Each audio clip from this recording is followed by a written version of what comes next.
Mesdames et messieurs, bonsoir. Bienvenue dans votre émission Perspectives économiques. Perspectives économiques, une émission qui sera consacrée au défi d'une université trentenaire à Mbujimaï. Il s'agit de l'université officielle de Mbujimaï. Et pour ce faire, nous avons sur ce plateau le recteur de cette université, M. l'abbé Apollinaire Chibaka Chikongo, celui qui a l'avantage de gérer à la destinée de l'université officielle de Mbujimaï. Bonsoir, M. l'abbé. Bonsoir.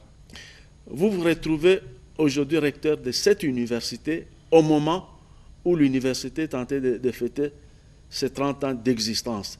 Est un fait du hasard ou le destin l'a voulu ainsi? Disons, ni hasard, ni destin, mais la providence de Dieu. Effectivement, nous sommes dans l'année du trentenaire qui a été ouverte le 27 juin 2002 et que nous allons conclure le 27 juin 2023. Notre université est née en 1993 à la suite de déplacement, du refoulement d'une partie de la population qui vivait au Katanga, les originaires du Kasaï. Parmi eux, il y a eu des professeurs, il y a eu des enseignants, il y a eu des étudiants qui ne pouvaient plus retourner dans leurs universités d'attache et qui se sont trouvés devant l'obligation de continuer à être professeur, de continuer à être enseignant. Cela fait donc, ça va faire 30 ans l'année prochaine et nous avons préparé une année du trentenaire. Je suis recteur depuis une année et 2 mois bientôt et donc je rends grâce à Dieu de m'avoir confié la mission de pouvoir conduire cette université dans la célébration d'un anniversaire aussi important. Vous êtes prêtre du diocèse de Mbujimaï? Oui, je suis prêtre du diocèse de Mbujimaï. Le 1er août, j'ai totalisé 28 ans de sacerdoce. Donc dans 2 ans, je vais aussi fêter mes 30 ans comme l'université. Alors comment expliquez-vous votre présence à la tête de l'université, une institution officielle, si vous voulez, publique? Bon, il faut dire que je suis moi-même enseignant dans cette université-là. Ça fait des années que j'évolue comme enseignant. Je suis docteur depuis l'an 2002, mais je suis resté longtemps évoluant seulement dans les structures de l'Église comme enseignant. Mais il y a quelques années, les autorités de l'université officielle de Mbujimaï avaient demandé que je puisse intégrer leur équipe comme l'un des professeurs. C'est comme ça que j'ai commencé à y travailler et il a plu aux autorités nationales de l'ESU de pouvoir m'en confier la direction pour un mandat. Donc voilà, c'est comme ça que je me retrouve. Mais sinon, je ne suis pas étranger à cette université-là. J'y ai travaillé comme professeur. Comme professeur, votre spécialisation? Écoutez, moi j'ai fait la théologie, avec spécialisation en histoire de la théologie, et j'ai complété ma formation avec un master professionnel en bioéthique. Alors les enseignements que j'assure à l'université sont liés à tout ce qui est éthique, à tout ce qui est religion et aussi à la méthodologie de la recherche scientifique. Voilà un peu les grands domaines dans lesquels j'ai évolué, j'ai continué à évoluer.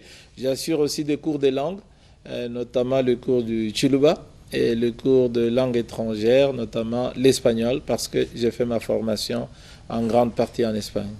Grande partie en Espagne. Oui. Et vous vous retrouvez recteur à un moment particulier.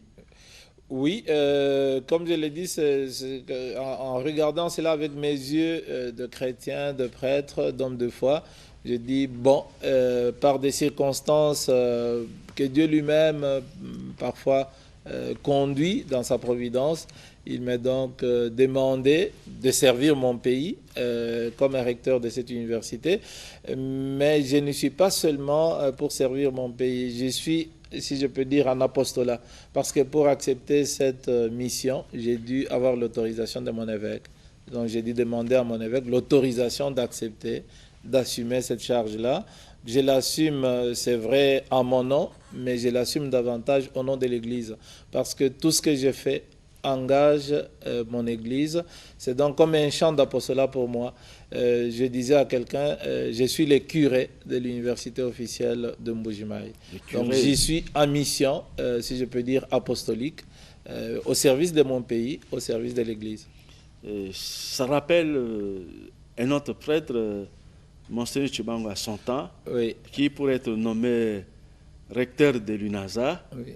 il a dû obtenir, comme vous le dites, Oui. le hockey ou l'autorisation de l'archevêque de Kinshasa, oui. le cardinal Malola Oui. à l'époque. Oui, Dieu merci. Depuis Monseigneur Tchibango, je crois que l'université a fait, disons déjà une longue route.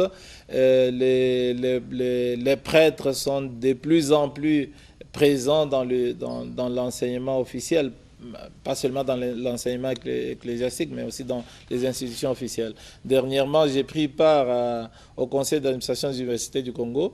J'étais surpris par le nombre des prêtres et des religieuses qui occupent des postes de grands postes de gestion, pas seulement dans les universités catholiques, mais aussi dans les universités officielles. Alors, vous évoquez la figure de Monseigneur Tchibango. C'est une figure qui m'est personnellement très chère, parce qu'il a été mon évêque au diocèse de Mbuji-Mayi. C'est lui qui m'a ordonné prêtre et c'est lui qui m'a en fait imposé de faire la théologie. Moi, depuis tout jeune, j'ai toujours pensé que j'étais fait pour être prêtre, mais aussi pour écrire. Et quand il m'avait demandé quelles études je voulais faire, je lui avais dit la sociologie ou la littérature.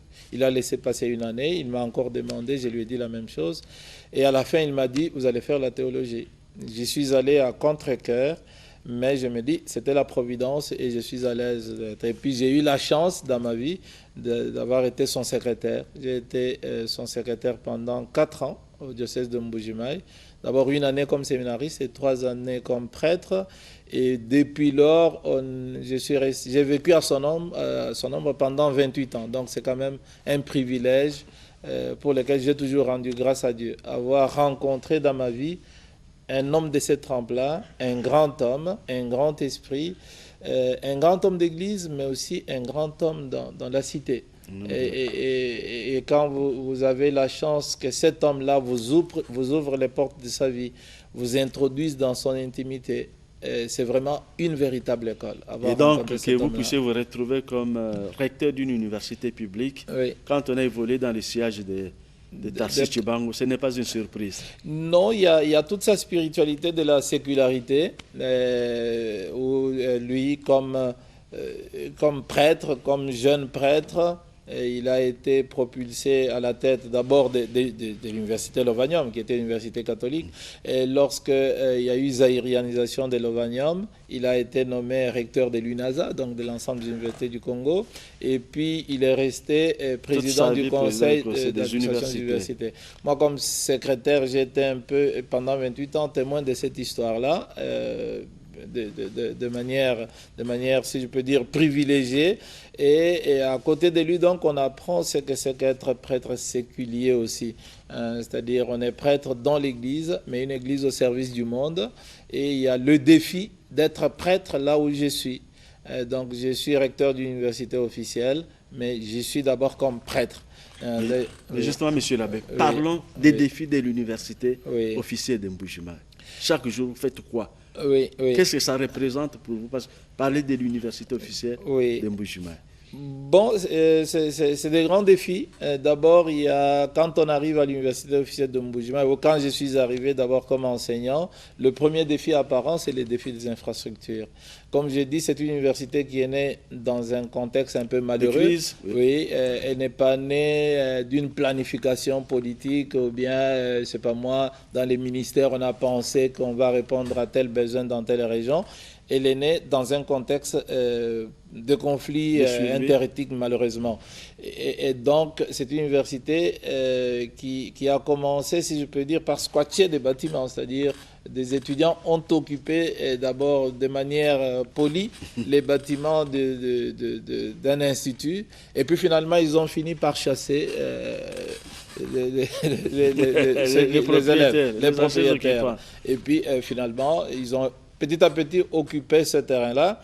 Et ça répond à un besoin réel. Le besoin était là d'une université parce que chez nous, au Kasaï, jusqu'il y a 30 ans, quelqu'un qui voulait faire des études universitaires devrait sortir, devait aller à Lubumbashi, à Kisangani ou à Kinshasa.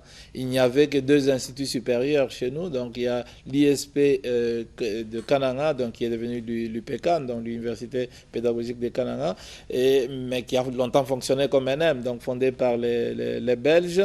Il y avait l'ISP Mbujimai, et puis il y avait l'ICEA Mukongo. Voilà ce qu'on avait. Alors, l'ISDE Chibachi. L'ISDE Chibachi aussi, oui, merci bien pour le rappel. Et voilà, donc ce que nous avions au Kasaï comme enseignement supérieur, il n'y avait pas d'université. Mais à partir d'il y a 30 ans maintenant, les universités sont entrées, ce qui permet que les plus pauvres puissent, qui n'avaient pas la possibilité d'aller à Kinshasa, à Kisangani ou à Lubumbashi, puissent étudier sur place. Alors le premier défi, c'est celui-là. C'est des universités qui sont nées dans des circonstances que nous connaissons, et donc des universités pauvres, dépourvues.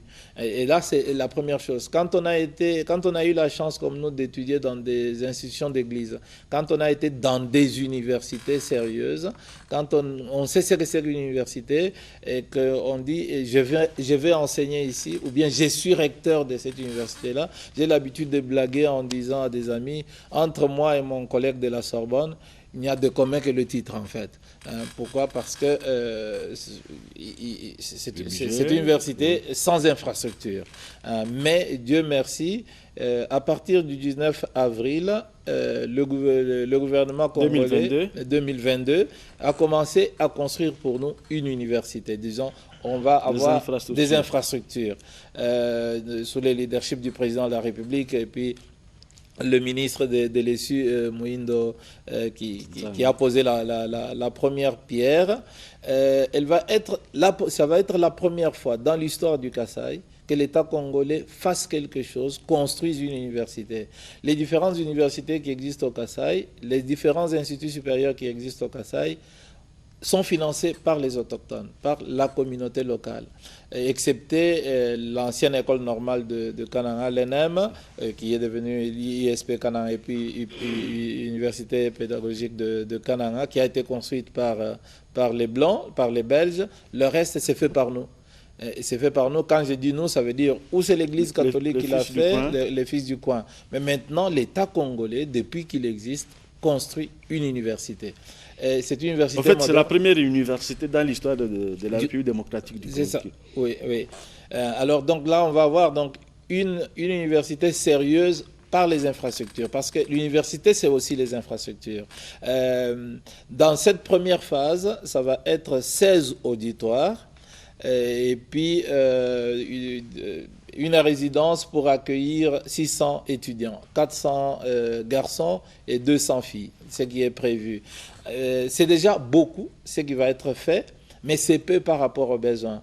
En fait, mon université a 11 000 étudiants. Et les 16 auditoires que nous allons avoir ont une capacité normale de 200 étudiants. Ça veut dire 3200 étudiants. Cela veut dire que nous continuerons à avoir autour de 8 000 étudiants sans auditoire proprement universitaire. Donc on continuera à fonctionner pour 8 000 étudiants dans des salles de fortune, si je peux ainsi dire, comme on continue à le faire. Mais sinon, c'est déjà un premier pas. Nous espérons qu'il y aura une deuxième phase qui permette que, enfin, on ait, du point de vue des infrastructures, une université. Il y a ça, il y a les équipements qu'il faut. Une université, c'est une bibliothèque. Une université, c'est des centres de recherche. Une université, c'est des laboratoires. Parce que c'est une institution d'enseignement et de recherche, il faut que tout cela puisse être fait. Nous remercions le gouvernement pour ce qui est fait. Nous espérons qu'ils feront encore davantage. D'ailleurs, notre ministère nous a branchés déjà sur plusieurs projets qui pourront venir compléter le grand projet initié par la présidence de la République. Donc là, c'est le premier grand défi, disons apparent, dès qu'on arrive. Alors le deuxième grand défi, c'est le défi de l'enseignement. Ça veut dire quoi? Ça veut dire que nos universités, d'ailleurs ça se passe un peu partout, nos universités manquent du personnel de recherche.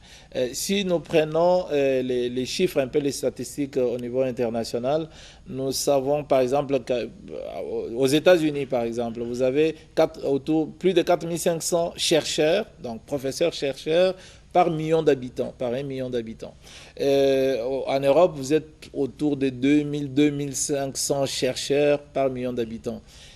En Afrique, la moyenne est de 35 professeurs-chercheurs par million d'habitants. Vous voyez déjà l'écart. Alors, chez nous, en Mbuji-Mayi, la ville, on estime autour de 3 millions d'habitants. Nous avons, dans mon université, nous avons seulement 36 professeurs propres. Et pour 11 000 habitants et 11 000 étudiants. Quand vous comparez avec Kisangani, l'université de Kisangani, qui a le même nombre d'étudiants que chez moi, ils sont autour de 350 professeurs d'université. Et si vous faites la proportion, vous verrez que chez moi... Donc l'écart est grand. Oui, oui. Donc et quand vous avez 36 professeurs, ils sont surchargés du point de vue administratif. Parce qu'ils doivent assumer des charges administratives. Ils sont surchargés du point de vue de l'enseignement, parce qu'ils doivent avoir... Il faut couvrir, répondre aux besoins premiers qui est celui d'enseigner. Mais ça nous fait aussi dépendre de l'extérieur. Nous devons importer des professeurs. Depuis que je suis recteur, l'une des décisions que j'ai prises, ça a été le retrait des cours à toute personne sans spécialisation.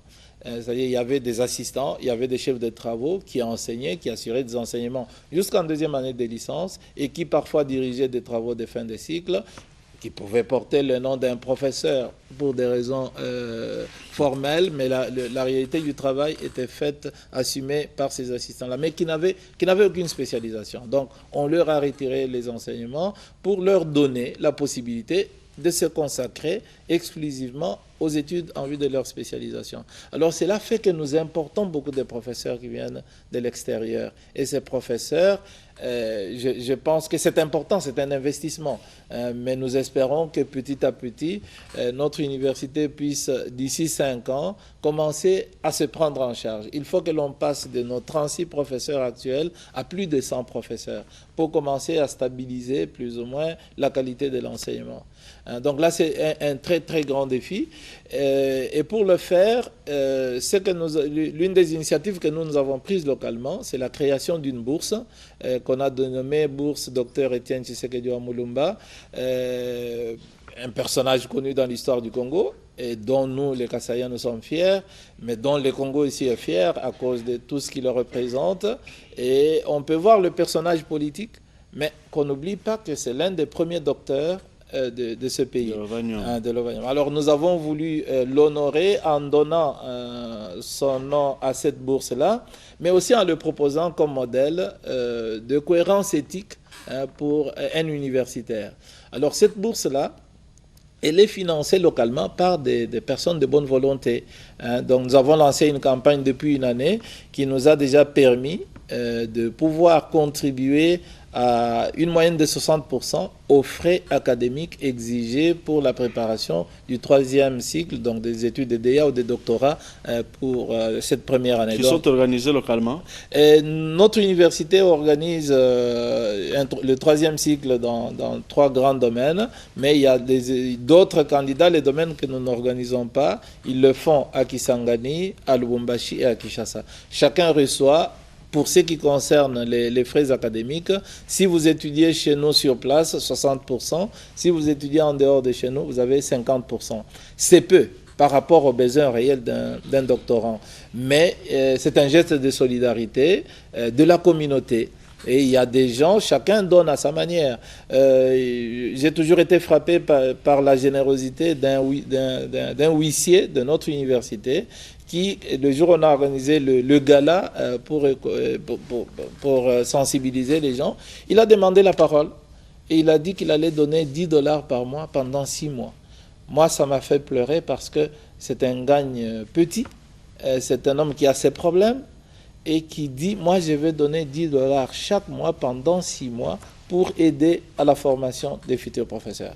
Mais à côté de ça, il y a des gens dont la générosité m'a surpris. Par exemple, Papa André Kadima de l'hôtel Béatrice, qui lui a assumé la formation des 10 doctorants pendant 5 ans et assurant à chacun $1000 chaque année. Ça fait un investissement de $50 000 en faveur de l'enseignement supérieur dans le Kasaï. Et il y a plusieurs personnes. Donc la première année, nous avons pu réunir plus de $100 000 donnés par les fils du terroir. Nous espérons vraiment que les gens comprennent que l'avenir d'un pays n'est ni dans le diamant, ni dans l'uranium, ni dans le coltan. L'avenir d'un pays est dans le cerveau et dans les cœurs de ses citoyens. L'avenir dans le cerveau. Mais justement, quel type d'enseignements sont organisés au sein de votre université, puisque vous êtes au Kasaï? Oui, nous organisons globalement 13 grandes filières. Donc il y a la médecine, il y a l'informatique, il y a la géologie, il y a les sciences économiques de gestion, il y a le droit, il y a les sciences agronomiques. Donc il y a toute une panoplie. Peut-être que je ne peux pas avoir toute la liste logique pour le moment. Oui, justement, par rapport aux besoins qui se posent dans la région, disons, l'université répond à quel besoin réel de la société du Kasaï? Oui, toutes les filières de formation organisées ne sont pas inutiles. Toutes sont très utiles. Pharmacie, polytechnique, tout ça. Mais maintenant, il y a par rapport aux potentialités locales, il y a la question de géologie, par exemple, la formation géologique qui est très importante. On connaît notre zone comme une zone minière en ce qui concerne le diamant, mais il n'y a pas que le diamant dans le Kasaï. Il y a d'autres minéraux à exploiter. Donc, il faut préparer les gens dans la formation en fonction de cela. Et il y a aussi des questions de construction dans le Kasaï. Et comment construire avec le matériel dont nous disposons localement. Et donc là, il y a la branche de la Polytechnique qui a commencé et qui pourra organiser des formations en ce sens-là. Le Kasaï est connu pour être une terre agricole surtout. Il y a des régions comme la région de Ngandanjika, il y a la région de Kabinda, il y a le grand bassin du Kasaï qui est un bassin agricole très, très productif. Et là, nous avons les sciences agronomiques et nous avons la chance d'avoir à côté l'INERA, donc l'un des grands instituts laissés par des Belges. Et d'ailleurs, le ministre à la recherche scientifique, M. José Mpanda, a nommé comme directeur de l'INERA, disons, ses services sont nommés comme directeur de l'INERA en Ngandanjika, un professeur de notre faculté des sciences agronomiques. Comme ça, on crée la synergie entre les deux institutions et on peut se renforcer. Donc, en résumé, toutes les options, toutes les filières de formation sont très utiles, mais il y a des filières qu'il faut plutôt accentuer davantage. La médecine est là, elle forme, mais je pense que le grand défi, c'est de former des médecins qui aiment les villages, pas des médecins qui se forment pour partir vers les grands centres urbains ou aller dans des pays limitrophes qui n'ont peut-être pas beaucoup investi dans la formation des médecins, mais qui bénéficient, disons, des investissements de l'État congolais mûrs ou quoi. Ça va, nos médecins, nous les formons, mais ils vont en Namibie, ils vont ailleurs. Donc, il faut que nous formions nos médecins à rester chez nous. C'est pour cela que nous, maintenant, le stage de formation comprend des séjours dans des villages. Donc, un programme où on veut étudier la maladie du sommeil, ça va. On va à Kalambayi, où il y a un hôpital spécialisé. Kalambayi, c'est où? Dans le Kasaï, donc à une 60aine de kilomètres de Mbujimayi. Ok. Oui. Voilà donc un peu les grandes filières. Mais on parlait des défis. On a évoqué le défi des infrastructures. On a évoqué le défi de l'enseignement. Il y a le défi de la recherche. Une université est d'abord une institution de recherche. Alors, elle est née dans les conditions que j'ai évoquées. Et le grand danger ou la grande faiblesse que vous découvrez, c'est que souvent des professeurs se limitent à être des enseignants, c'est-à-dire il expose sa matière ou je ne sais pas quoi. Il y a peu de recherche. Par exemple, notre université, c'est maintenant que nous venons de créer notre première revue scientifique et nous espérons que le premier numéro sorte au mois de décembre. Et il faut organiser des journées de recherche. Par exemple, chaque faculté, pendant cette année du trentenaire, chaque faculté a déjà arrêté un argument avec des conférences. Ils auront 2 journées de recherche. Et puis, à la fin, nous allons conclure l'année du jubilé, l'année du trentenaire, avec un colloque scientifique sur l'université et l'université et la société dans la région du Kasaï. On va un peu réfléchir. Alors, les questions que nous avons abordées, les différents arguments, les différents thèmes, ce sont des thèmes d'actualité. Il faut une université qui parle à la population, une université qui s'occupe des problèmes réels de la population. Et les thèmes de recherche sont très nombreux. J'ai toujours été un peu scandalisé par des professeurs ou des intellectuels qui ne produisent rien en fait. Parce qu'il y a tellement de problèmes à étudier qu'il faut vivre, je ne sais pas moi dans quel monde, pour ne pas avoir le temps de publier presque chaque semaine ou chaque mois. Alors, nous avons abordé, par exemple, la question de déplacement des populations du Kasaï. Pourquoi les populations du Kasaï? Il faut dire d'ailleurs que le tapage médiatique est au-delà de la réalité. Nous sommes chez nous, notre ville ne s'est pas vidée, nous y sommes très à l'aise, nos villages ne se sont pas vidés. Il y a des gens qui partent, mais c'est peut-être une minorité, une petite minorité, ceux qui partent. Mais en fait, ils partent. Pourquoi ils partent? Ça va? Nous avons demandé on a suivi des discours politiques, tout ça qui s'était organisé. Maintenant, nous comme université, pourquoi est-ce qu'ils partent? Pourquoi ceux-là qui partent, cette minorité qui part, et dont les départs peut-être fait trop de bruit, inutilement par rapport à la réalité démographique locale, pourquoi ils partent? Nous avons demandé à la faculté des sciences économiques et à la faculté des sciences sociales de s'occuper de cela. C'est ça. Donc, il y a par exemple, nous avons demandé à la faculté de médecine et à la faculté de santé sociale de s'occuper du système sanitaire, une étude critique du système sanitaire existant, en commençant par les prestataires.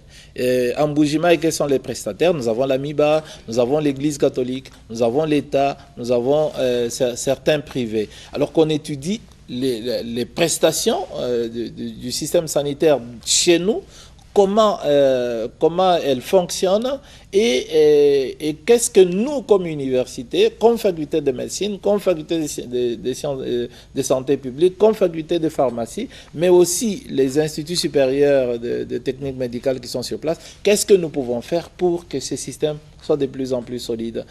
Parce que là, c'est un problème réel. Vous voyez, par exemple, je ne sais pas si vous avez déjà été en Mbuji-Mayi, mais on va vous inviter avec beaucoup de joie. Vous verrez que la MIBA, qui avait des grands hôpitaux de référence, quand vous y allez, disons, si vous connaissez ce que c'est qu'un hôpital normal, vous n'accepterez pas qu'on puisse même vous prélever du sang. Alors, comment est-ce que ces systèmes se sont écroulés et s'est effondré? Il faut étudier cela. Alors, il y a le réseau de l'Église catholique qui est, pour le moment, le meilleur, qui tient encore. Alors, comment il tient? Comment il fonctionne? Alors, nous avons demandé aux médecins, à nos professeurs de médecine et de santé publique, de ne pas venir nous parler de parlez-nous de ce système-là, comment il fonctionne et que faire pour le relever. Et les sciences agronomiques, leur journée, ça va porter sur la culture, l'agriculture intelligente face au changement climatique dans le Kasaï. Ça va, avec la perte de la biodiversité dans le Kasaï. Donc voilà un peu une université que nous voulons. C'est une université de la recherche qui s'occupe des questions que se pose la société locale et qui répond. Un professeur d'université intelligent ou efficace, ce n'est pas celui qui cite, je ne sais pas moi, combien de savants au monde. C'est celui qui répond aux problèmes qui se posent dans sa société. Ce qui suppose qu'il faut un fonds de recherche. Il faut un fonds de recherche, oui, mais il faut d'abord un cerveau de recherche.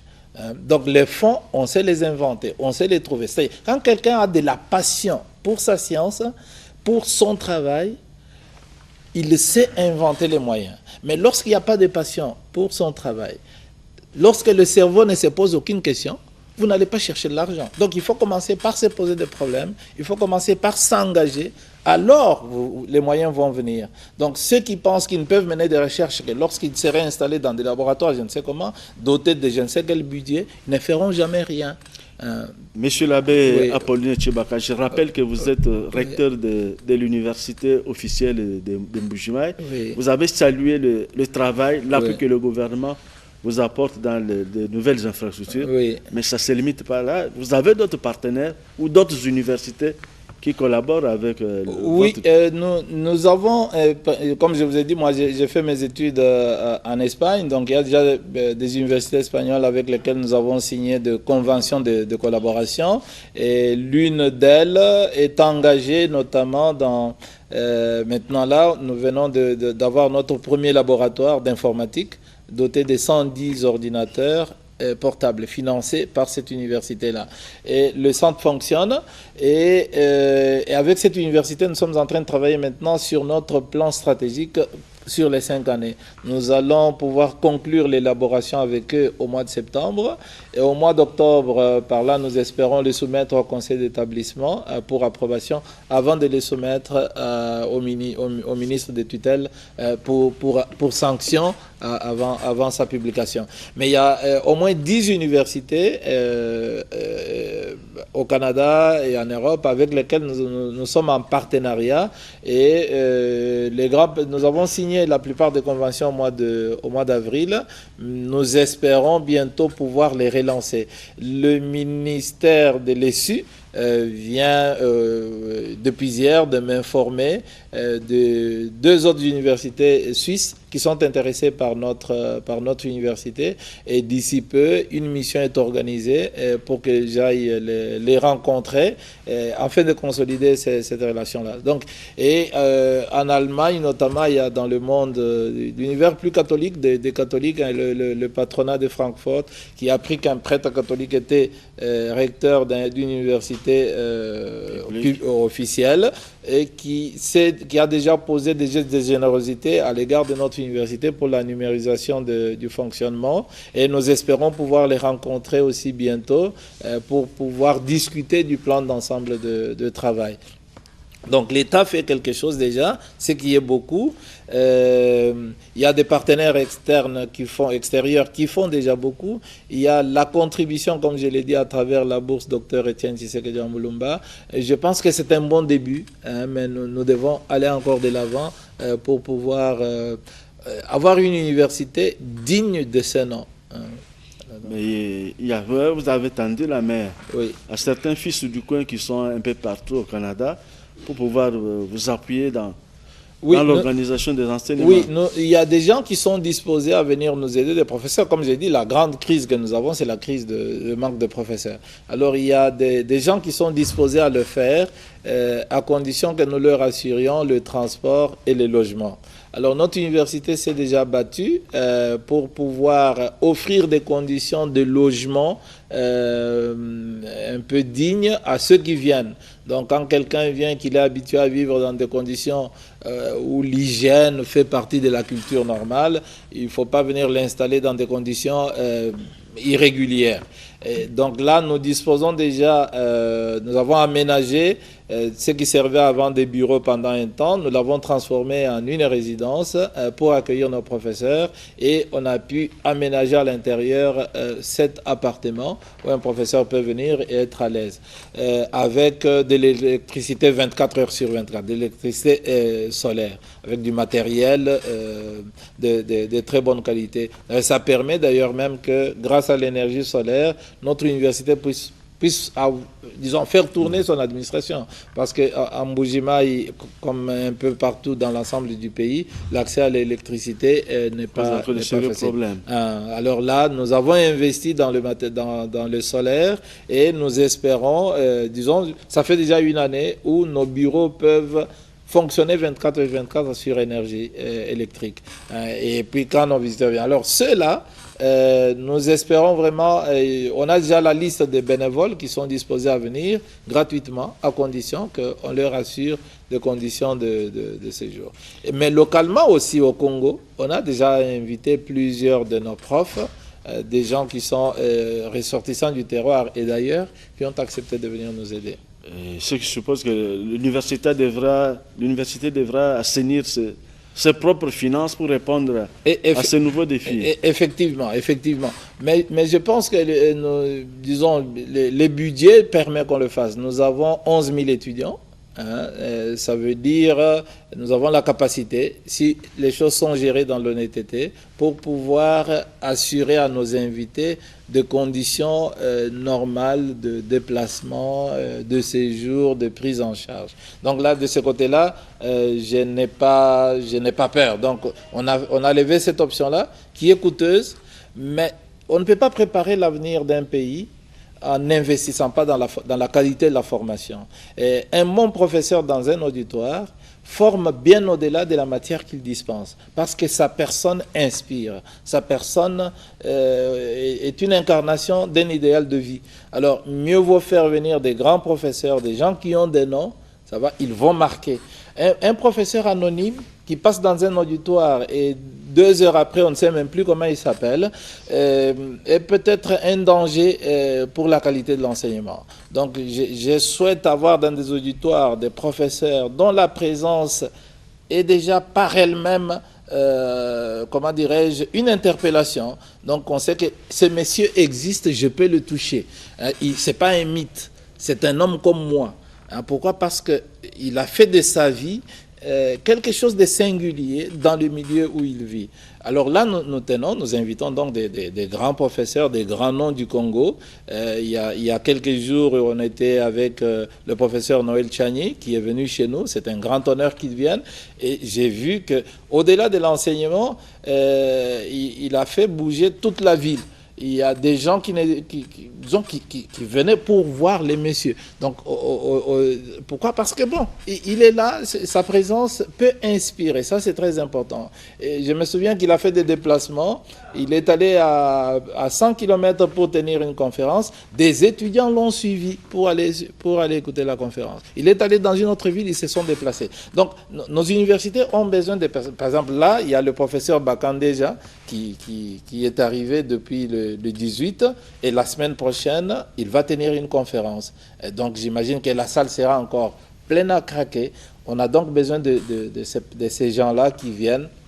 L'année passée, nous avions eu le professeur Kalouba, qui est venu enseigner. Donc, il faut cela. Il faut que les étudiants soient en contact avec des noms qui, dans leur discipline, représentent des valeurs. Et là, pour moi, c'est très important. Ça peut coûter, mais il n'y a pas de prix auquel on peut renoncer pour préparer l'avenir d'une nation, pour aider des jeunes à réaliser leurs rêves. Alors, oui.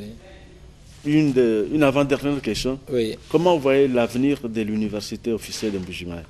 Je crois que tout est fait, toutes les circonstances sont réunies pour que cette université puisse briller. Il y a d'abord l'engagement du président de la République, l'engagement du ministre des tutelles. Donc moi, quand le ministre m'a nommé, il m'a dit que les moyens allaient être mis à la disposition de notre université pour qu'elle devienne enfin une université. Donc là, c'est très important. Donc il y a cet engagement de la part de la présidence de la République et du ministère. Donc ça, c'est très important déjà. Il y a la mobilisation de la population. Donc il y a cette générosité-là. Je vous ai parlé de l'huissier. Je peux aussi vous parler d'un jeune qui vend des choses sur la rue. Quand il a suivi, ce jeune homme-là vient chaque mois donner ses 50 000 francs pour payer les études d'un doctorant. Ça va? Donc là, il y a cette foi-là. Les gens savent que c'est leur université, sans leur contribution, il n'y a pas d'avenir possible. Et puis il y a l'augmentation sensible de la population estudiantine. Donc quand je suis arrivé, c'était autour de 7 000 étudiants. Cette année, on est à 11 000 étudiants. Donc il y a, c'est pas dû à ma personne, c'est dû à l'Église. C'est-à-dire le fait que les gens disent qu'il y a un prêtre là-bas, que l'Église est là, c'est toute une manière de gérer, c'est toute une manière de travailler. Il y a toute une crédibilité accordée non pas à la personne du recteur, mais plutôt à la tradition religieuse, spirituelle, éthique qui le représente au nom de son Église. Et là, on est passé à 11 000 étudiants, Dieu merci. Et nous espérons que ça va aller comme ça. Avec les infrastructures que nous allons avoir, dont nous sommes la plus grande université du Kasaï en termes de nombre d'étudiants, et maintenant en infrastructure, nous serons aussi la première. Oui. Dernière question, M. Labey, nous sommes à l'heure de la bancarisation. Oui. Avec toutes les assurances que vous donnez, vous voulez répéter que les finances de l'université officielle de Mbuji-Mayi sont saines. Oui, et le grand effort que nous avons fait quand nous sommes arrivés à l'université officielle de Mbuji-Mayi, ça a été d'assurer le contrôle des finances. En fait, je me retrouvais avec un budget qui déclarait autour de 3000 étudiants, mais en faisant le contrôle, je me retrouvais avec autour de 7000 étudiants. Donc il a fallu supprimer les différentes caisses. Il y en avait 18, il a fallu les supprimer, garder une seule caisse physique pour des urgences et tous les autres passer par la banque.